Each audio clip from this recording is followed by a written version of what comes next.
नमस्कार, सत श्री अकाल, आदाब जी। आप सभी को आपकी प्यारी दोस्त मस्त खान का बहुत बहुत प्यार। आप सभी का एक बार फिर से स्वागत है IT वर्ल्ड मरना यूट्यूब चैनल में।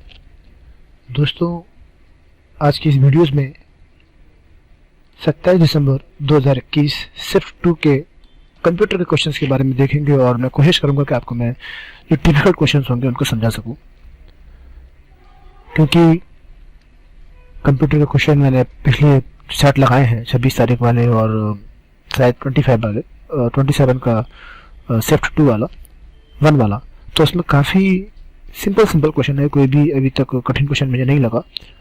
तो बातें कम काम ज़्यादा शुरू करते हैं। और दोस्तों, हाँ, अगर आप पहली बार इस चैनल पर आए हैं तो हमारे चैनल को सब्सक्राइब करना ना भूलें, और वीडियो अगर पसंद आए तो लाइक भी करें और शेयर भी करें, अपने दोस्तों को भी बताएं, क्योंकि आपका ये प्यार ही हमारे लिए पैसों से भी ज़्यादा कीमती है, बहुत ज़्यादा इम्पोर्टेंट है। आपका सपोर्ट हमें चाहिए ताकि हम कुछ ढंग का इस दुनिया में कर चुके। चलिए बातें कम काम ज़्यादा शुरू करते हैं। आप सभी जानते हैं कि इसके अंदर कंप्यूटर के 52 क्वेश्चंस आते हैं। और पहला क्वेश्चंस आपकी स्क्रीन पर, लाइनक्स इज। आप सभी जानते हैं कि लाइनक्स एक क्या है। लाइनक्स एक ऑपरेटिंग सिस्टम होता है। तो ये बिल्कुल सही आंसर है। जिन लोगों ने पढ़ा है वो ज़रूर इस बात पर ध्यान दें। CPCT जो कर रहे हैं वो बेसिकली चीज़ें ज़रूर सीख के जाएँ लाइनक्स वगैरह की, कि लाइनक्स किसने बनाया, बेसिक्स कमांड कौन कौन सी होती हैं, लाइनक्स क्या है, कैसा ऑपरेटिंग सिस्टम है, इसके फीचर्स क्या है, इसकी लिमिटेशंस क्या है, वो ज़रूर पढ़ के जाएँ। अगला प्रश्न है, कंप्यूटर कीबोर्ड के संबंध में PRTSCR संक्षिप्त रूप किसका है। तो कंप्यूटर कीबोर्ड में आप देखते हैं कई बार एक बटन होता है जिसका नाम है प्रिंट स्क्रीन, उसके ऊपर PRTSCR लिखा होता है। तो प्रिंट स्क्रीन शॉर्टकट की जो बटन है उसका शॉर्ट फॉर्म है। अगला प्रश्न है, किस टैब का प्रयोग करके आप ओपन ऑफिस राइटर में फुटनोट जोड़ सकते हैं। जाहिर सी बात है, जिन लोगों ने, मैं ज़्यादा समझता हूँ ज़्यादातर लोगों ने ओपन ऑफिस नहीं चलाया होगा, लेकिन उन लोगों ने MS ऑफिस तो जरूर चलाया ही होगा। तो MS ऑफिस में जो काम होता है वो सेम टू सेम वैसा ही काम ओपन ऑफिस में होता है। कुछ डिफरेंसेस हैं तो वो अलग बात है, लेकिन ज़्यादातर जिन लोगों ने MS ऑफिस चलाया है वो अंदाज़ा लगा सकते हैं कि फुटनोट का ऑप्शन इंसर्ट मेन्यू में होता है। हालांकि एंड नोट और जो आता है फुटनोट MS वर्ड में वो होता है रेफरेंस मेन्यू में, और रेफरेंस यहाँ पे दिया नहीं है, इसलिए ये इंसर्ट मेन्यू के अंदर आपको मिलेगा। इसके बाद अगला जो ऑप्शन है वो ये है कि प्राइमरी मेमोरी को खाली हिस्सा मेमोरी के रूप में जानते हैं। तो प्राइमरी मेमोरी को हम वोलेटाइल मेमोरी भी कहते हैं, रैम, और उसको हम कंप्यूटर की इंटरनल मेमोरी भी कहते हैं। तो यहाँ पर इंटरनल दिया हुआ है, तो इंटरनल बिल्कुल सही आंसर है, वोलेटाइल नहीं दिया हुआ है। अगला प्रश्न है, डबल लेयर ब्लू रे डिस्क में कितना डेटा स्टोर हो सकता है। जी हाँ, ब्लू रे डिस्क जो होती है CD के समान होती है, CD से बड़ी DVD और DVD से भी थोड़ी डार्क ब्लू कलर में होती है, उसे बोलते हैं ब्लू रे डिस्क, जिसके अंदर 50 GB तक का डाटा स्टोर हो जाता है। 50 GB के लगभग डाटा इसमें स्टोर हो सकता है एक CD के अंदर, जिसे ब्लू रे डिस्क कहा जाता है। अगला प्रश्न है, कैपेसिटर टच सेंसर एक प्रकार का है, तो टच सेंसर जो होता है वो क्या है। टच सेंसर आप लोग देखते हैं, कई बार आप लोगों ने स्क्रीन वगैरह में भी देखा होगा। तो टच सेंसर होता है वो दो प्रकार के आते हैं, दो चीज़ें उसमें होती हैं, तो दो प्रकार के होते हैं।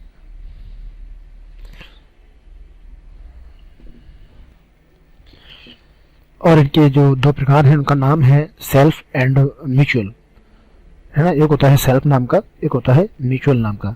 सेल्फ और म्यूचुअल टच सेंसर के बारे में यदि ज़्यादा जानना चाहते हैं तो आप हमें बताएं, और हम उसमें एक नेक्स्ट वीडियो में कम्प्लीटली इसके बारे में फीचर्स वगैरह बता करके, और मैं कोशिश करूँगा कि आपको समझाऊँ कि टच और म्यूचुअल जो टच सेंसर फीचर जो होते हैं वो दो प्रकार के होते हैं। मतलब एक होता है सेल्फ और एक म्यूचुअल होता है।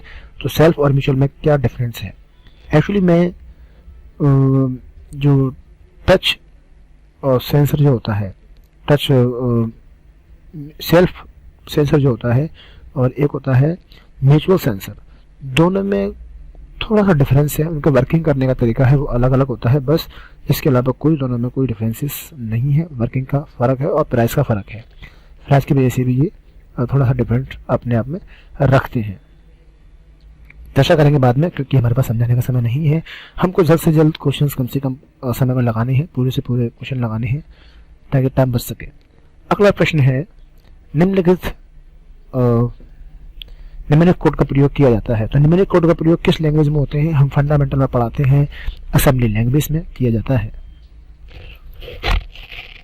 निम्नलिखित में से किसे कंप्यूटर के जनक के रूप में माना जाता है? तो चार्ल्स बेबेज को माना जाता है, फंडामेंटल में पढ़ाया गया है।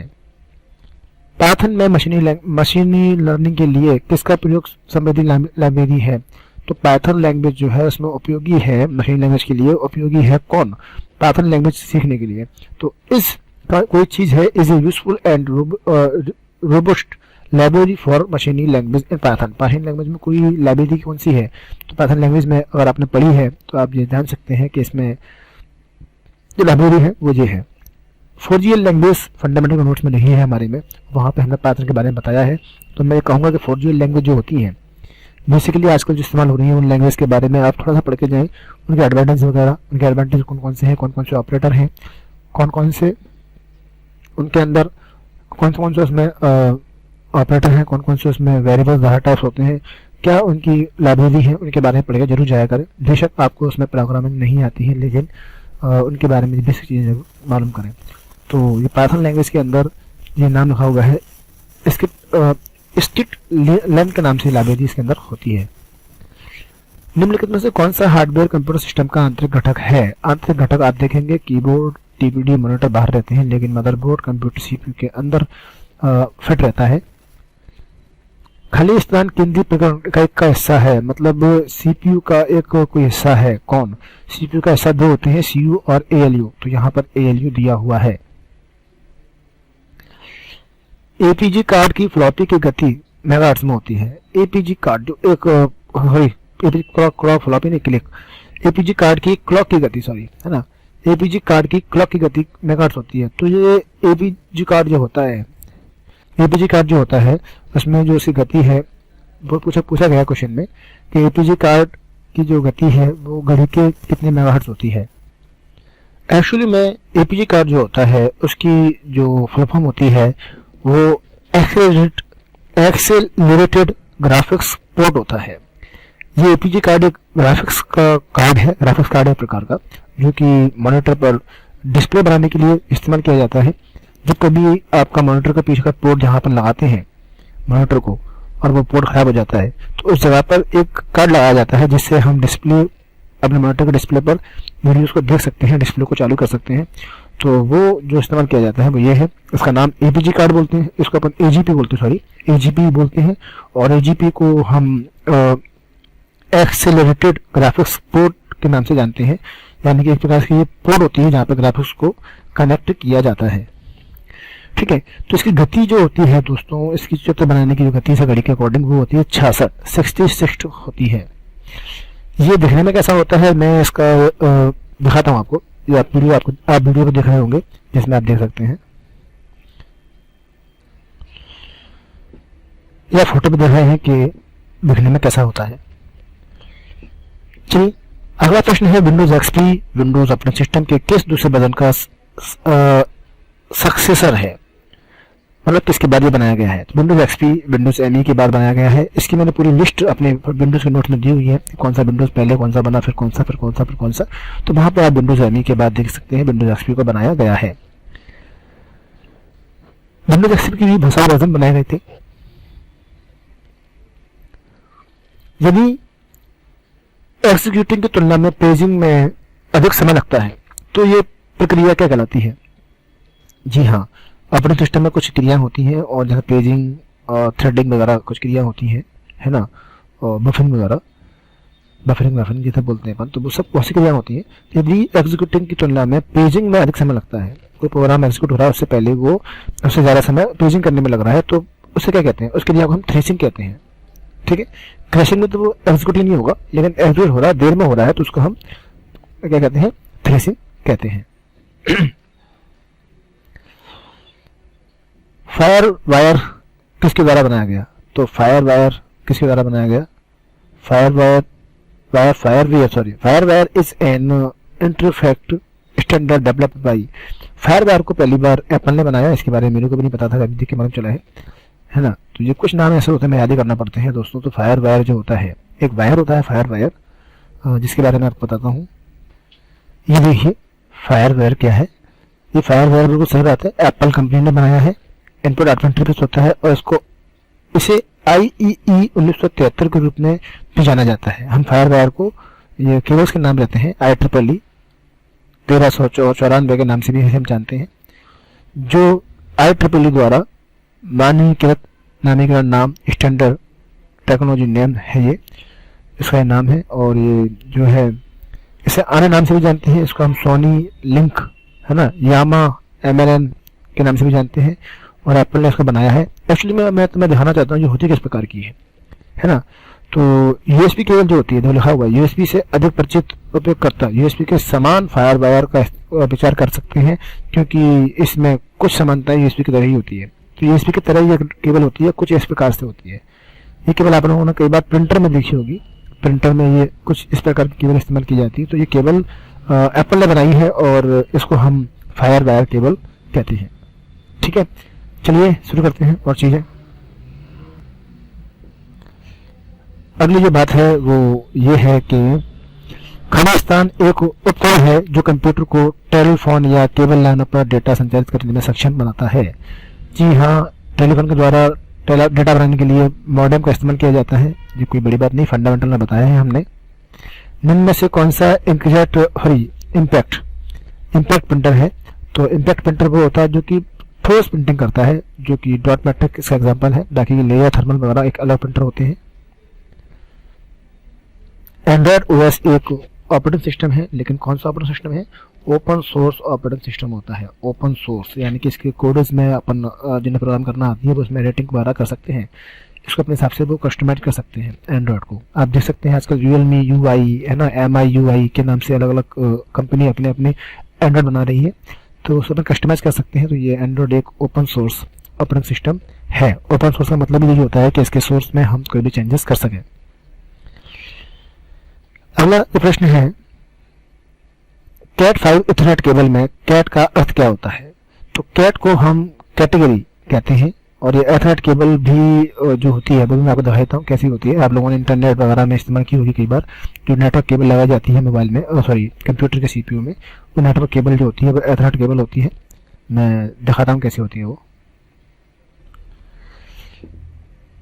ये देखिए, आपको एक केबल दिख रही है, इतनी सारी केबल, ये सारी केबल जो केबल है वो एथरनेट केबल है जो आपको दिख रही है स्क्रीन पर। और ये सभी जो केबल है वो इस प्रकार से स्क्रीन पर लगा दी जाती है, सर्किट के अंदर, लैन कार्ड के अंदर लगा दी जाती है और लगाकर इसमें काम किया जाता है। तो आपने देखा एथरनेट केबल ऐसी होती है और इसमें हम एथरनेट केबल के अंदर काम कर सकते हैं। और हॉटस्पॉट क्या होता है? आप सभी लोग अपने मोबाइल में चलाते हैं हॉटस्पॉट, जिससे हम एक मोबाइल से दूसरे मोबाइल को कनेक्ट कर सकते हैं। तो ऐसे ही हॉटस्पॉट डिवाइस भी आती हैं। तो हॉटस्पॉट क्या होता है? एक्चुअली इसे हम बोलते क्या है, उसे हम एक्सेस पॉइंट इंस्टॉल करना बोलते हैं। यानी कि एक जगह डाटा को अपन एक्सेस कर रहे हैं तो उसे अपन एक्सेस पॉइंट इंस्टॉल करना या उसे बनाना को ही बोलते हैं हॉटस्पॉट। कंप्यूटर काम करते समय तुरंत बंद हो सकता है अगर आपकी जो रैम है वो दोषपूर्ण है, यानी कि आपकी रैम के अंदर कोई कमी है, कोई फॉल्ट है, तो क्या होता है, कंप्यूटर स्टार्ट ही नहीं होगा पहली बात, और अगर स्टार्ट हो भी जाता है तो कंप्यूटर बार बार बंद भी हो सकता है। तो ये समस्या इसकी रैम से हमेशा बनी रहती है। खाली स्थान का अर्थ है मॉड्यूलेटर और डीमॉड्यूलेटर, ये मैंने बताया है फंडामेंटल्स में, जिसमें बताया गया है कि मॉडेम्स का फुल फॉर्म यही होता है और मॉडेम यहाँ पर इसका आंसर सही है। किसी अन्य के खाते का प्रयोग कर अथवा किसी अन्य विधि से फाइल या वेब सर्वर तक पहुंच प्राप्त करने को क्या कहते हैं? यानी कि हमने किसी व्यक्ति के या किसी के खाते को उसे बताए बिना एक्सेस कर लिया तो उसे क्या कहते हैं? हैकिंग करना कहते हैं। और इसी को अपन हैकिंग का दूसरा नाम कह सकते हैं अनऑथोराइज्ड एक्सेस। अनऑथोराइज्ड एक्सेस इसको हम कहते हैं। अगला है लॉगिन नाम और पासवर्ड का सत्यापन खाली स्थान के रूप में जाना जाता है। तो लॉगिन नाम को हम क्या कहते हैं? यानी कि लॉगिन नाम और पासवर्ड जो डाला जाता है उसको हम क्या कहते हैं? अब जैसे मैंने बताया किसी का नाम पता ही नहीं है, मैं पासवर्ड ही नहीं मालूम, तब भी हमने चीज़ें एक्सेस कर ली, तो क्या कहते हैं? अनऑथोराइज। और लॉगिन नाम पता है, पासवर्ड पता है, तो क्या बोलेंगे उसे अपन? ऑथोराइज बोलेंगे, यानी कि ऑथेंटिकेशन प्रोसेस उसे कहा जाता है। ओपन ऑफिस .org डिफ़ॉल्ट रूप से किस में फाइलों को सहेजता है? तो डॉक्यूमेंट जो बनाती हैं, डॉक्यूमेंट फाइल जो बनाई जाती है ना, तो ओपन फाइलें जो होती हैं ओपन ऑफिस के अंदर डिफ़ॉल्ट रूप से फाइलों को सहेजता है, और जबकि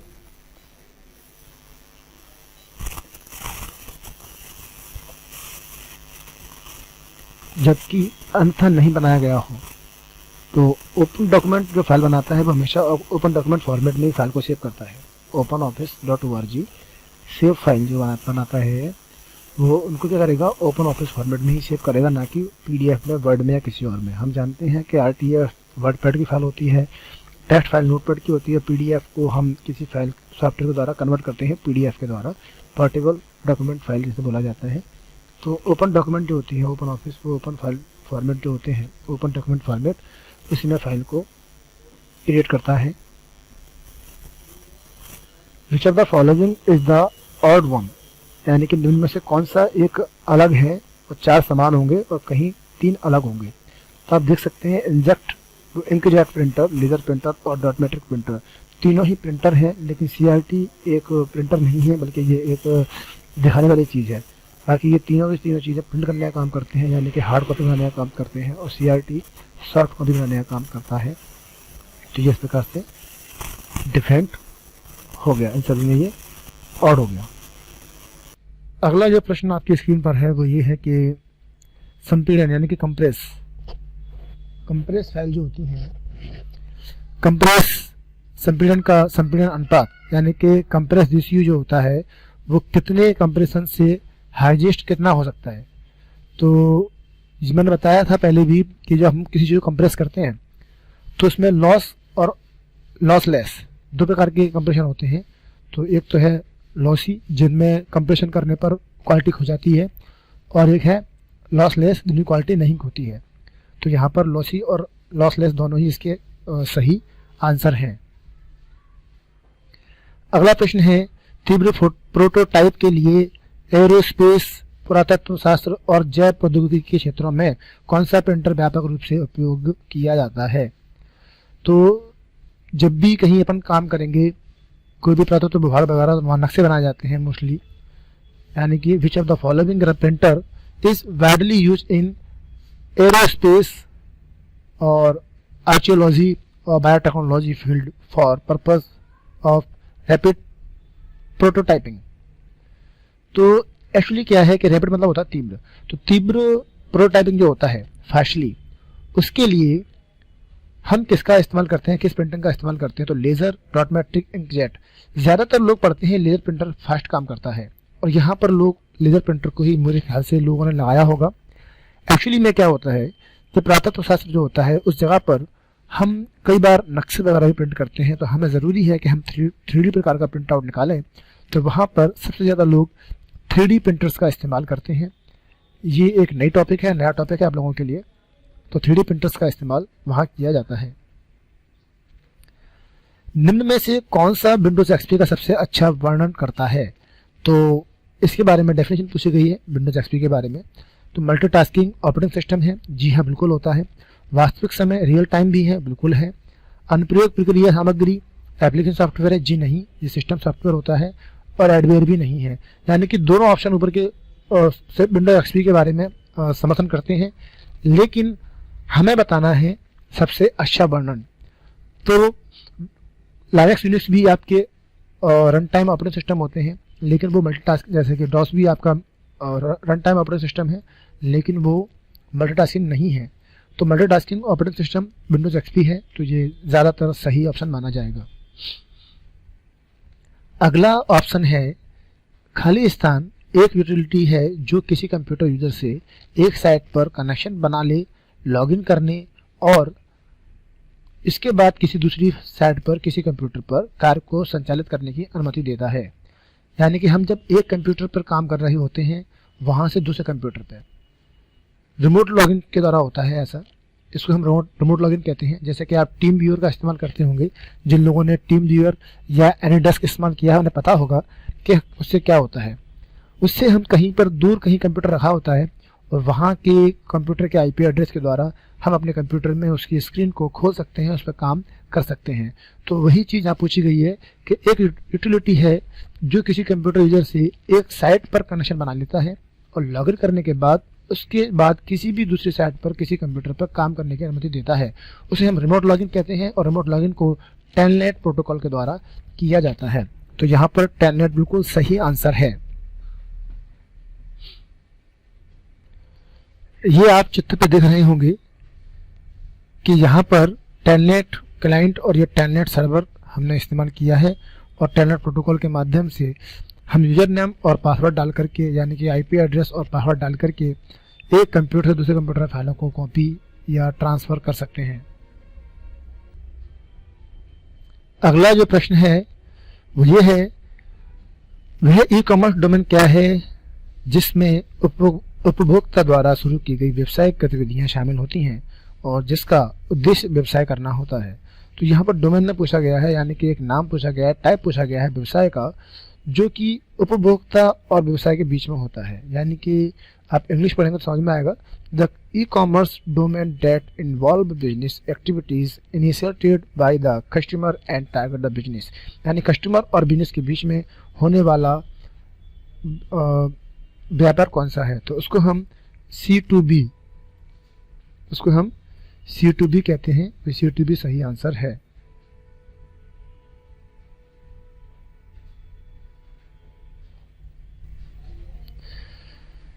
अब जो प्रश्न है वो ये है कि किस विकल्प का उपयोग करके वर्ड डॉक्यूमेंट में उप शीर्षक जोड़ा जाता है। उप शीर्षक का मतलब होता है सब हेडिंग या सब टाइटल। तो सब टाइटल जोड़ने के लिए हम होम टैब में जाते हैं और वहाँ पर स्टाइल दी होती है और वहाँ से हम स्टाइल्स के द्वारा हम मतलब जो है अपनी हेडिंग्स वगैरह को या सब हेडिंग्स को जोड़ सकते हैं। तो ये स्टाइल्स नाम का ऑप्शन बिल्कुल सही है। अगला प्रश्न है, एमएस पावर पॉइंट में इंसर्ट टैब खोलने के लिए निम्न में से किस शॉर्टकट का इस्तेमाल किया जाता है। तो जितनी भी शॉर्टकट की होती हैं इंसर्ट वाली, आप ऊपर देख सकते हैं। जब ये ऑल्ट दबाते हैं, आप पावर पॉइंट ओपन कर लेना और जब आप ऑल्ट प्रेस करेंगे तो वहां पर सभी के शॉर्टकट आपको दिखाई देंगे, जैसे कि दिखाता हूं।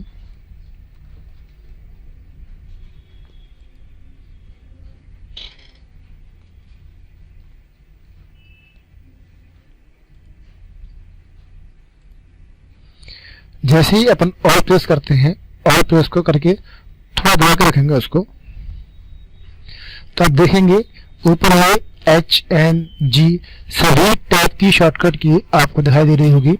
और ये जो शॉर्टकट की है वो यही है कि हम ऑल दबा के हम N दबा देंगे तो इंसर्ट टैब ओपन हो जाएगा।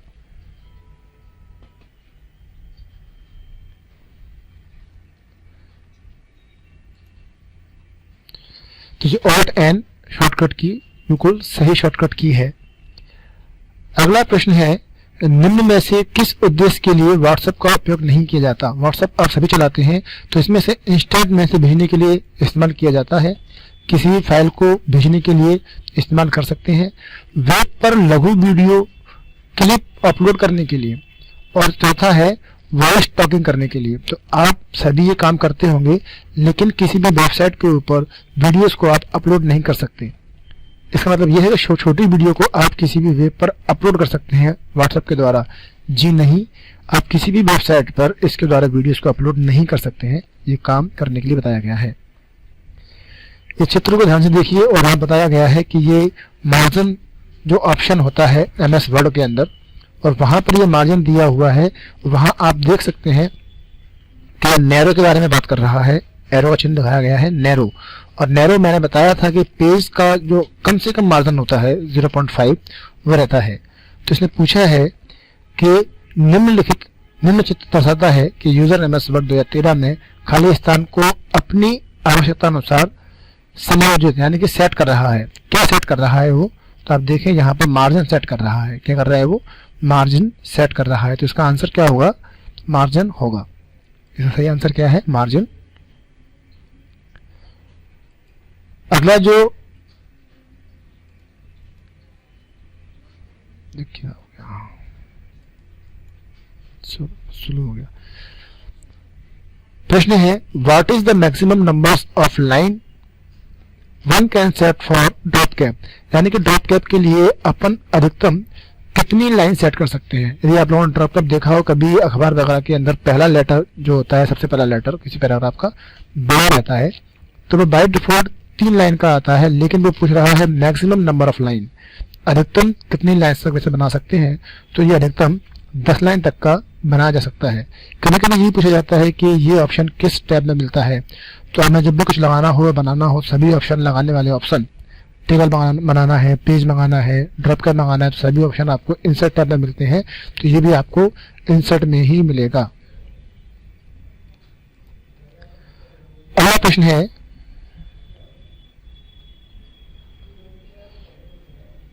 एमएस वर्ड में किस कमांड का खाली स्थान की कमांड है जो कि रिविजन्स को एक अलग विंडो में दिखाती है।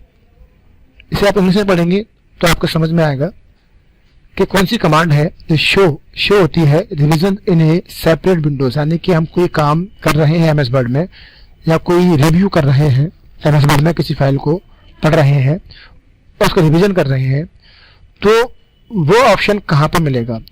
तो स्पेलिंग चेक करना, उनको ट्रैक करना, उनको रिवीजन करना, ऐसे ऑप्शन मैंने जितने बताए थे, सारे के सारे जो ऑप्शन होते हैं वो रिव्यू करना उन्हें बोला जाता है, प्रूफिंग करना बोला जाता है। तो प्रूफिंग करने के ऑप्शन आपको सभी के सभी रिव्यू पेन या रिव्यू टैब में मिलेंगे। एमएस वर्ड 2007 में मेलिंग टैब के क्रिएट ग्रुप में कितने विकल्प होते हैं। ये देखिए, मैंने पहले भी मैंने बताया, समझाया था एमएस वर्ड के अंदर के मेल मर्ज के जो 6 स्टेप होते हैं, 6 स्टेप आपको पूरी तरह याद होनी चाहिए। और पहले स्टेप में क्या होता है, दूसरे स्टेप में क्या होता है, तीसरे स्टेप में क्या होता है, ये भी आपको मालूम होना चाहिए। तो वही यहाँ पूछा है उसने कि एमएस वर्ड के अंदर मेलिंग टैब जो होता है, तो क्रिएट ग्रुप में कितने विकल्प होते हैं। तो मेलिंग टैब के अंदर 2 ऑप्शन आपको मिलते हैं, एक होता है लेबल और एक होता है एनवेलप। ये दोनों ही ऑप्शन हमको यहाँ पे मिलेंगे। एमएस वर्ड 2013 में किसी विंडोज को खोलने के लिए या इंसर्ट पॉइंट को, यानी कि अपने कर्सर को किसी भी स्थिति पर क्या होती है, जब हम कोई फाइल बनाते हैं, नई फाइल एमएस वर्ड के अंदर, तो हमारा इंसर्ट पॉइंट यानी कि जिसे कर्सर बोलते हैं अपन, वो कर्सर किस जगह पे आता है, कहाँ पे आता है, ये पूछा गया है। तो सभी जानते हैं ऊपरी कोने पे आता है। तो पेज के ऊपर कहाँ आएगा, लेफ्ट साइड में, यानी कि बाएं कोने में वो आता है। मीडिया शेयरिंग और गेमिंग प्लेटफॉर्म पर जीमेल के किस टैब के लिए और के अंतर्गत आते हैं। यानी कि इन जीमेल, आप जो जीमेल चलाते हैं उसमें आप देखेंगे मीडिया शेयरिंग ऑप्शन आपको मिलता है ईमेल आईडी के अंदर। तो media sharing and gaming platform come under which of the following tab. तो ये पूछा गया है, तो जीमेल अपन यूज करते हैं, आप लोगों ने ज़्यादातर जीमेल से केवल मेल ही किया होगा, या अपने मोबाइल के अंदर केवल प्ले स्टोर के अंदर आईडी ही खोली होगी। उसमें हम कुछ चीज़ें मीडिया वगैरह को शेयर भी कर सकते हैं और कई चीज़ों का अपलोड भी किया जाता है। एक समय पर ये जो जीमेल आईडी थी, उसका एक ऑर्कुट नाम का एक वेबसाइट चलती थी, जिसके द्वारा हम फेसबुक में जो काम करते हैं उस तरह के काम किए जाते थे। तो जीमेल जो आपकी जो काम करती है, इस प्रोसेस को, इस फैसिलिटी को हम सोशल मीडिया के अंतर्गत मानते हैं। और ये जो टैब है किसके अंतर्गत में आएगा, सोशल मीडिया के अंतर्गत आता है, सोशल के अंतर्गत आता है, क्योंकि फेसबुक और सब चीजें इसी में आती हैं। भीम में पेमेंट एड्रेस का उपयोग डैश के लिए होता है। भीम ऐप जो इंडियन ऐप है और जिसे आप यूपीआई के नाम से भी जानते हैं कि यूपीआई पेमेंट करते हैं, आजकल सब जगह जाते हैं, तो फोन पे चलाते हैं, कोई गूगल पे चलाता है, तो सभी ये ऐप कनेक्ट रहते हैं भीम से। और भीम इंडियन ऐप है, इंडिया के द्वारा बनाया गया ऐप है, जिसमें हम ऑनलाइन पेमेंट करते हैं। तो पूछा गया है कि भीम में पेमेंट एड्रेस का उपयोग किससे करते हैं। तो आप देख सकते हैं, जब भी हम पेमेंट एड्रेस करते हैं तो व्यक्ति के बैंक खाते में ही हम क्या करते हैं, उसकी डालते हैं आईडी और सभी की अलग अलग होती है। और ये मोस्टली कैसे होती है, किसी का मोबाइल नंबर, उसके आगे @, फिर उसके आगे लिखा होता है यूपीआई, मतलब वो कैसी आईडी है, यूपीआई आईडी है। तो यहाँ पर हम उसके माध्यम से, यूपीआई आईडी के माध्यम से क्या कर सकते हैं, किसी व्यक्ति के खाते में पैसे को ट्रांसफर करते हैं। और ये आप डेली अपनी लाइफ में करते भी होंगे। ये छोटी छोटी चीजें हैं, हमें पता नहीं होती हैं और हम आंसर गलत लगा के आते हैं। एमएस एक्सेल में वैज्ञानिक एवं इंजीनियरिंग यानी कि साइंटिफिक विशेषज्ञ के लिए काम के लिए कौन सा चार्ट इस्तेमाल किया जाएगा। तो ज्यादातर देखिए यहाँ पे सभी चार्ट हैं और लोग इसमें कंफ्यूज रहते हैं कि स्टॉक चार्ट होगा, रडार होगा, पाई होगा, स्कैटर होगा। तो एक्सेल के अंदर जो भी काम होता है वो अलग अलग चार्ट पे अलग अलग अपने पर्पस के लिए किए जाते हैं। जब हम किसी एक वैल्यू का कोई मान दिखाना चाहते हैं ग्राफ के रूप में, तो पाई चार्ट एक से अधिक वैल्यू है, कॉलम अलग अलग कॉलम है और उसका मान दिखाना चाहते हैं, तो उसके लिए हमारे पास line chart, column chart, bar chart का इस्तेमाल कर सकते हैं, अपन एरिया चार्ट का इस्तेमाल कर सकते हैं। लेकिन जो पूछा गया है वो पूछा गया है कौन सा चार्ट है जो mostly useful in the scientific and engineering areas में इस्तेमाल किया जाएगा। तो वहां पे अपन जब अपन इस्तेमाल करेंगे चार्ट को, तो वहां पे स्टॉक भी कर सकते हैं, भी कर सकते हैं, पाया नहीं करेंगे और स्कैटर भी कर सकते हैं। ये तीनों चार्ट इस्तेमाल कर सकते हैं। लेकिन पूछा गया है मोस्टली कौन सा इस्तेमाल किया जाता है, अधिकांश कौन सा इस्तेमाल किया जाता है, तो वहां पर स्कैटर चार्ट का ज्यादा इस्तेमाल किया जाता है, क्योंकि इंजीनियरिंग क्षेत्र में छोटे छोटे वैल्यूज को बबल्स के रूप में अपन दिखा सकते हैं और स्कैटर के रूप में दिखा सकते हैं, और वहां पे ज्यादा अगर काम पड़ेगा तो स्कैटर का पड़ेगा। तो स्कैटर चार्ट अगर नहीं होता तो हम इनको भी टिक कर सकते थे, लेकिन यहाँ पर सबसे ज्यादा इस्तेमाल स्कैटर चार्ट का होता है। और स्कैटर चार्ट को किस प्रकार से बनाया गया है, कैसे बनाते हैं, ये हमने अपनी एक्सेल वाली वीडियोस में बताया हुआ है, वहां पे आप देख सकते हैं। नीचे दिए रिक्त स्थान की पूर्ति के लिए एमएस वर्ड 2013 में लाइन और पेज ब्रेक टैब में पोजीशन जो उसका ओरिएंटेशन होता है ना, वो कंट्रोल को पहचाने और वर्ड में पैराग्राफ के बीच स्वतः ब्रेक को रोकने के लिए किसका प्रयोग करते हैं, ये पूछा गया है। यानी कि सिलेक्टेड या सेलेक्ट ए पोजीशन, यानी कि पेज बोला जाता है, position control in the line and page break tab. Page break tab आपने देखा होगा एमएस वर्ड के अंदर 2013 में भी, 7 में भी, 16 में भी, 19 में और 2021 भी एमएस ऑफिस नया आ गया है 8 अक्टूबर 2020 को, सॉरी 5 अक्टूबर 2020 को। तो इसमें आप देखेंगे पेज ब्रेक और जो ऑप्शन होते हैं ये आपको एमएस वर्ड के अंदर मिलेंगे पेज लेआउट के अंदर। और बताया गया है कि इसमें लाइंस और पेज ब्रेक टैब जो होता है उसमें उन्हें भरने के लिए या भरने के लिए ब्लैंक कोई ऐसी चीज है, खाली स्थान, जिसका अपन इस्तेमाल करेंगे। Is used to prevent Word from inserting automatic page break between paragraph. यानी कि जब भी पैराग्राफ अपन मंगाए तो हमारा पेज ऑटोमेटिकली इंसर्ट होता जाए, ऐसा करने के लिए क्या करना पड़ेगा। तो ये करने के लिए ज्यादातर लोग क्या करते हैं, शॉर्टकट की दबा याद कर लेते हैं, कंट्रोल का सेंटर प्रेस करते हैं और पेज बन जाता है, अलग आ जाता है, या फिर वो इंसर्ट मेनू में जाकर के ब्रेक कर देते हैं तो पेज ब्रेक हो जाता है। लेकिन वो पूछा गया है कि ऑटोमेटिक होता रहे, हमें ब्रेक करना ना पड़े, ये काम कैसे होगा। तो ये काम करने के लिए जब हम पैराग्राफ की फॉर्मेटिंग करते हैं, और पैराग्राफ फॉर्मेटिंग कैसे करते हैं, होम टैब में जाकर के पैराग्राफ ग्रुप में से वहां जब सेटिंग करते हैं तो उस जगह उस बॉक्स में एक ऑप्शन आता है कीप लाइन टुगेदर के नाम से या फिर कीप विद टेक्स्ट के नाम से, जिसमें क्या होता है, यदि हम कीप लाइन टुगेदर करेंगे तो हमारी लाइंस पैराग्राफ में सेट होती रहेंगी और अगले पैराग्राफ अगले पेज पर नहीं जाएंगी। अगर लाइन ज्यादा होती है तो मान लीजिए 2 लाइन ऐसी हैं जो कि एक्स्ट्रा पेज पे जा रही हैं तो वह नहीं जाएंगी, हमारे पहले पेज में बनी रहेंगी कीप लाइन टुगेदर से। और कीप लाइन नेक्स्ट से क्या होगा, कीप लाइन नेक्स्ट से क्या होगा, जैसे ही हम एंटर मार के पैराग्राफ चेंज करेंगे तो हमारा नया पेज ऑटोमेटिकली इंसर्ट हो जाएगा और एक पैराग्राफ पहले पेज में दूसरे पेज में पहुंच जाएगा। तो इस प्रकार के काम जो होंगे वो होंगे कीप विद नेक्स्ट के द्वारा होंगे। क्योंकि इसके अलावा आप देखिए विंडोज ऑप्शन कंट्रोल के नाम से कोई ऐसा ऑप्शन नहीं है ये जिससे पैराग्राफ कंट्रोल कर सकें अपन। पेज ब्रेक बिफोर हो सकता है लोग इसे लगा दें, लेकिन जब पेज ब्रेक करने से पेज ब्रेक होगा वो ऑटोमेटिक, जिसमें क्या बोला है कि जब भी हम पैराग्राफ को इंसर्ट करें तो ऑटोमेटिक हो जाए, तो ऑटोमेटिक नहीं होगा इससे। और कीप लाइन टुगेदर से क्या होगा, हमारे इसके द्वारा हमारी लाइनें सेट तो होंगी लेकिन दूसरे पेज पे पैराग्राफ एंटर मारने पे नहीं बनेगा। जब पेज भर जाएगा पूरा तब पेज ब्रेक होगा, अंदर पेज ब्रेक नहीं होगा इसके द्वारा। और इससे हमारा पैराग्राफ जैसे बार चेंज करेंगे तो ऑटोमेटिकली नए पेज पर पहुंच जाएंगे या नए कॉलम पर पहुंच जाएंगे। तो ये ऑप्शन बिल्कुल सही है। और ऑप्शन दिया होगा है एमएस वर्ड 2016 में खाली स्थान बी सामान्य टेक्स्ट शॉर्टकट को उनके प्रॉपर कैरेक्टर में परिवर्तित कर देता है। यानी कि ऐसा कौन सा ऑप्शन है वर्ड के अंदर जिससे हमारा कोई भी कैरेक्टर या कोई भी शब्द ऑटोमेटिकली सही कैरेक्टर में बदल जाता है। जैसे कि आप लिखते हैं ABBOUT, कभी लिख के देखना एमएस वर्ड में ABBOUT, तो अबाउट की स्पेलिंग होती है ABOUT, तो ऑटोमेटिकली उसको अबाउट कर देगा। तो ऑटोमेटिक करेक्ट करने की जो प्रोसेस होती है एमएस वर्ड में, जो व्यवस्था होती है, उसको ऑटो करेक्ट कहा जाता है। और एक ज्यादातर लोग कंफ्यूज रहते हैं ऑटो करेक्ट में और ऑटो कंप्लीट में। ऑटो कंप्लीट जो है वो किसी शब्द को ऑटोमेटिक पूरा करने का फीचर्स है। जैसे कि आप लिखेंगे MOND तो ऑटोमेटिकली MOND जब लिखेंगे तो कंप्यूटर पूछेगा कि मंडे लिख रहे हैं, तो आप एंटर दबा देंगे तो मंडे ऑटोमेटिक लिख जाएगा। तो ये विशेषता क्या है, ऑटो कंप्लीट कहलाती है, जिसे हम पूरा टाइप नहीं करते, ऑटोमेटिक शब्द पूरा हो जाता है। और ऑटोमेटिक करेक्ट होता है तो उसे बोलते हैं ऑटो करेक्शन। और यहाँ भी पूछा गया है कि कन्वर्ट कर देगा वो अपने सही वर्ड में। ये देखिए कि सामान्य टेक्स्ट शॉर्टकट कौन सा है जो उसके प्रॉपर कैरेक्टर में बदल देता है, यानी कि सही शब्द में उसे बदल देता है। तो ऑटो करेक्ट। जब आप क्वेश्चन समझ में ना आए, कभी कभी ऐसा होता है कि क्वेश्चन समझ नहीं पाते हैं, तो आप उसे पढ़ सकते हैं इंग्लिश में, और इंग्लिश में नहीं समझ पाए तो आप यहाँ पर उसका ऑप्शन देखें, और ऑप्शन देख के और आपको अच्छे से एमएस वर्ड आता है या अच्छे से आपको बेसिक चीज़ें कंप्यूटर की आती हैं, तो यहाँ आप देख सकते हैं ऑटो करेक्ट नाम का ऑप्शन एमएस वर्ड में होता है। लेकिन ऑटो कैपिटलाइजेशन के नाम से कोई भी ऑप्शन एमएस वर्ड में नहीं होता, ऑटो शॉर्टकट के नाम से कोई भी ऑप्शन नहीं होता, और ऑटो चेक के नाम से भी कोई भी ऑप्शन एमएस वर्ड में नहीं होता है। तो तीनों ऑप्शन वर्ड में नहीं होते हैं और ये ऑप्शन वर्ड में होता है, तब भी आप इसी ऑप्शन को टिक करेंगे और आपका आंसर सही निकलेगा। पर इसके लिए आपको एमएस वर्ड के सारे ऑप्शन अच्छे से याद होने चाहिए।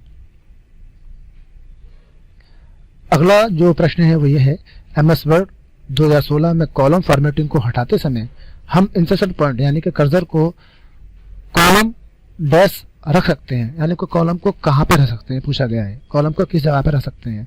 जब एमएस वर्ड में कर्सर को एमएस वर्ड में हमने कॉलम बनाए हैं और कॉलम को 2 कॉलम या 3 कॉलम बना लिए हैं और कॉलम को हटाना चाहते हैं, तो हमें अपने कर्सर को कहाँ रखना होगा। तो यदि आपने कभी कॉलम बनाई हो और हटा के देखी हो तो आप जानते होंगे कि हम कॉलम अपने कर्सर को चाहे कहीं भी क्लिक कर दें, किसी भी पैराग्राफ पे, किसी भी लाइन पे, किसी भी कॉलम में, इससे कोई फर्क नहीं पड़ता है। तो हम कर्सर को कहीं भी रख सकते हैं, जिसका आंसर है कहीं पर भी रख सकते हैं। जरूरी नहीं है कि शुरू में रखें, जरूरी नहीं है अंत में रखें, ठीक है। और ये किसी के बीच में लिखें तो ऑप्शन ही सेंटेंस ही मैच नहीं करेगा, तो कहीं पर भी उसको अपन रख सकते हैं। एमएस वर्ड 2013 में टेबल बनाना यानी क्रिएट करने के तरीके कितने हैं। तो आप लोगों ने ज़्यादातर जो एमएस वर्ड में सीखे होंगे तरीके, तो 2 या 3 तरीके सीखे होंगे, लेकिन उसे इंसर्ट करने के कई तरीके होते हैं और यहाँ पर 7 तरीके उन्होंने बताए हैं। और 7 तरीके आप हमारे एमएस वर्ड की वीडियोस में जाकर के देख सकते हैं, जिसमें हमने मेन्यू के द्वारा, कमांड के द्वारा, पेन के द्वारा, शॉर्टकट के द्वारा और कुछ कीबोर्ड की स्पेशल कमांड होती हैं उनके द्वारा भी हम टेबल को क्रिएट कर सकते हैं डायरेक्टली। तो इस प्रकार से 7 प्रकार तरीके हैं जो कि एमएस वर्ड में टेबल बनाई जाती है और टेक्स्ट के द्वारा कन्वर्ट कर सकते हैं टेबल को। अगला प्रश्न है एमएस एक्सेल में केंद्रीय टेबल। ये देखिए, ये हमेशा मैं पाइवट टेबल के बारे में बात करता हूँ, ये क्वेश्चन भी यहाँ पे आया हुआ है कि of a pivot table in MS Excel 2007 show items from different row area field in one column and use indentation, यानी कि उनका जो इंडेंट होता है, गैप होता है, वो to distance between the item from different field. यानी कि जो एमएस एक्सेल के अंदर हम पावर टेबल बनाते हैं, तो पूछा गया है कि 2007 में केंद्रीय टेबल की डैश ऐसी कितनी विभिन्न रो हैं और एरिया हैं जिनको मंगा सकते हैं पावर टेबल में। विभिन्न रो एरिया फील्ड से एक कॉलम में आइटम को दिखाया जाता है और विभिन्न फील्ड के आइटम के बीच में उन्हें अंतर करने के लिए उन्हें इंडेंट भी दिया जाता है। तो किसके बीच में क्या मंगाया जाता है। हम पावर टेबल में क्या मंगाते हैं, डाटा मंगाते हैं, जानते हैं डाटा कहाँ से मंगाते हैं, एक सीट से मंगाते हैं। तो उस सीट को बोलते क्या है, उस सीट को जो डाटा मंगाया जाता है पावर टेबल में किसी जगह से, उस सीट को बोलते क्या है। ज़्यादा याद करते हैं लोग सीट ही बोलते हैं, उसको हम कॉम्पैक्ट फॉर्म बोला जाता है। पावर टेबल के कई एरिया होते हैं जहाँ पे कई जगह पे एक फील्ड होता है, एक एरिया होता है, एक लैंड होता है।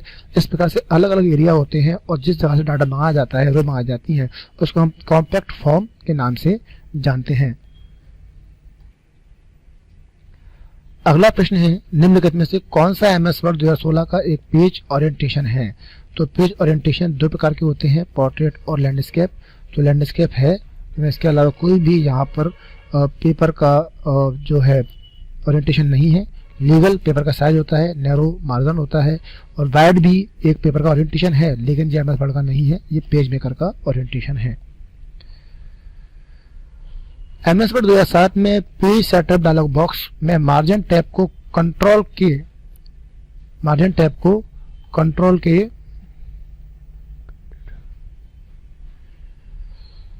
एमएस वर्ड 2007 के पेज सेटअप डायलॉग बॉक्स में मार्जिन टैब को कंट्रोल के डैश समूह में बांटा गया है।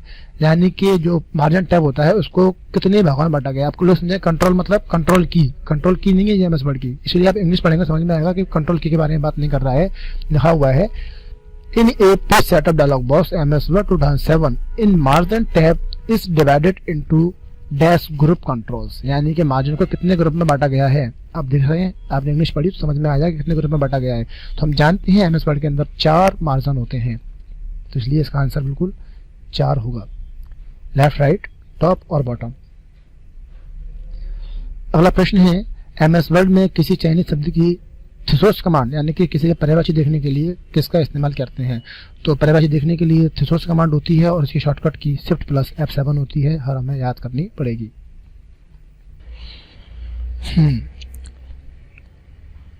एमएस वर्ड के अंदर किसी भी शब्द की यदि आपको देखना पर्यायवाची तो कमांड होती है, थिसॉस कमांड होती है, और थिसॉस के द्वारा देख सकते हैं अपन, ये आपको रिव्यू टैब में मिलेगा। मैंने बताया था स्पेलिंग चेक करना, सारे ऑप्शन जो होते हैं वो अपन को रिव्यू में होते हैं और शॉर्टकट की शिफ्ट प्लस F7 होती है।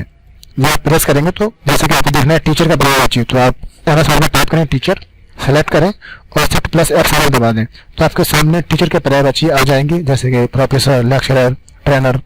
ठीक है, अगला ऑप्शन दिया है एमएस वर्ड में, एमएस वर्ड अब वो क्या करते हैं, एमएस वर्ड 2016 में ऐसे पढ़ते हैं, एमएस वर्ड 16 हो, 17 हो, 20 हो, कोई सा भी हो, 16, 19, 12, तो आप कंफ्यूज ना हो। 13 विंडोज से देखने के बाद 13, 7 और 16, 19, 21 सभी देखने में जैसे हैं, तो इसमें एमएस वर्ड में पढ़ा उसको, ज्यादातर एमएस वर्ड 16 ना पड़ेगा, 16 में लगता नहीं होता कहीं।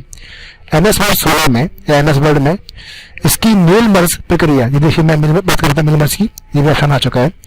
एमएस वर्ड 16 में मेल मर्ज प्रक्रिया में मेलिंग के अंतर्गत फीचर्स का रिजल्ट समूह किस स्टेप में आता है, किस लेवल में आता है। मैंने बताया था ना कि एमएस वर्ड के अंदर रिव्यू जो मेल मर्ज होता है उसमें 6 स्टेप होते हैं और किस स्टेप में कौन ऐसे काम होते हैं ये भी आपको याद होने चाहिए कि पहले स्टेप में हम क्या चुनते हैं, दूसरे में क्या चुनते हैं, पहले में लेटर, दूसरे में किस डॉक्यूमेंट को चुनना है, उस पर काम करना है, तीसरे में लिस्ट बनाते हैं।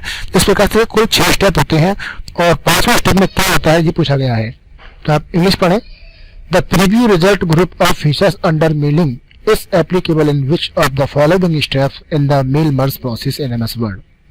MS Word के अंदर जो मेल मर्ज होता है उसकी 5वीं स्टेप में जो बोल रहा हूँ, रिव्यू कौन सी स्टेप में आता है, उसका प्रीव्यू कौन सी स्टेप में आता है। तो प्रीव्यू 5वीं स्टेप में आता है और 6वीं स्टेप में उसको अपन कंप्लीट कर देते हैं, है ना। 7वीं स्टेप में क्या करते हैं, कंप्लीट, और तो उस कंप्लीट से पहले हमको प्रीव्यू दिखाता है, तो पूछा गया प्रीव्यू कौन सी स्टेप में आता है, तो 6वीं में कंप्लीट करते हैं तो उससे पहले प्रीव्यू दिखाता है, मतलब 5वीं स्टेप में प्रीव्यू दिखाता है। एंड द लास्ट क्वेश्चन आज के इस आंसर चीज का वो ये है कि एनकोडिंग में प्रयुक्त इंटरनेट में स्ट्रीम की गुणवत्ता घना स्थान पर निर्भर करती है। एनकोडिंग को भी अपन इंग्लिश में एनकोडिंग ही बोलते हैं। तो the quality of the stream in internet dependent on the use in encoding. Internet के ऊपर जो डाटा हमारे पास आता है उसकी क्वालिटी को बढ़ाने के लिए या कम करने के लिए कौन जिम्मेदार होता है, ये पूछा गया है। मतलब यहाँ पर आप इंटरनेट के अंदर काम करते हैं जब मॉडेम के ऊपर जो हमारे डाउनलोड होने की स्पीड जो होती है कम ज्यादा होती है। आप जानते हैं इंटरनेट स्लो आ रहा है, मतलब आपकी डाउनलोडिंग स्पीड स्लो चल रही है। तो डाउनलोडिंग स्पीड स्लो में मतलब क्या होता है कि आपके कंप्यूटर में जो डाटा आ रहा है उसकी बिट की संख्या कम है, तो बिट रेट कम है तो स्पीड कम, बिट रेट ज्यादा है तो स्पीड ज्यादा। इसलिए इसका आंसर क्या होगा, जो कंप्यूटर पे इंटरनेट के द्वारा जो गुणवत्ता है या क्वालिटी है डिपेंड करती है किस पे, बिट रेट पर डिपेंड करती है। क्योंकि इंटरनेट के द्वारा हमारे कंप्यूटर में डाटा जो आता है बिट के रूप में आता है। कहते हैं ना हमारे मोबाइल में कितनी स्पीड आ रही है, 100 MBPS, 1000 MBPS कहते हैं ना। तो MBPS मतलब बिट पर सेकंड, तो बिट रेट होता बोला जाता है। तो बिट रेट की क्वालिटी, बिट रेट की संख्या इसको क्वालिटी को बढ़ाती है, इंटरनेट की गुणवत्ता को बढ़ा देती है। यदि कम होगी तो कम हो जाएगी, बढ़ेगी तो बढ़ जाएगी। इस प्रकार से यहाँ पर कंप्यूटर के जो पूरे सेक्शन है 52 क्वेश्चंस पूरे हुए। किसी भी प्रकार के क्वेश्चंस में अगर आपको डाउट लगता है तो आप कमेंट करके पूछ सकते हैं, उसके ऊपर हम बेसिस स्पेशली वीडियो बनाकर हम आपके लिए अपलोड कर देंगे। और हाँ, इतने सारे पेपर जितने लगाए हैं हमने 26 तारीख का 2 सेक्शन लगाए थे, 27 तारीख का और 27 तारीख का जो दूसरा शिफ्ट है, हमारी दूसरी शिफ्ट है। इस टेस्ट के क्वेश्चंस थोड़े से कठिन है पहले के 3 आंसर से, 3 पेपर से। तो आपको भी ऐसा लगता है ये बाकी में सच बात है, कठिन है पेपर, तो आप जरूर बताएं कमेंट में। और जो पहली बार इस चैनल पर आए हैं प्लीज इस चैनल को सब्सक्राइब करें और अच्छा लगा वीडियो को लाइक करें, कमेंट करें, अपने दोस्तों को ये बताएं। मिलते हैं नए वीडियो में, तब तक के लिए सबक है।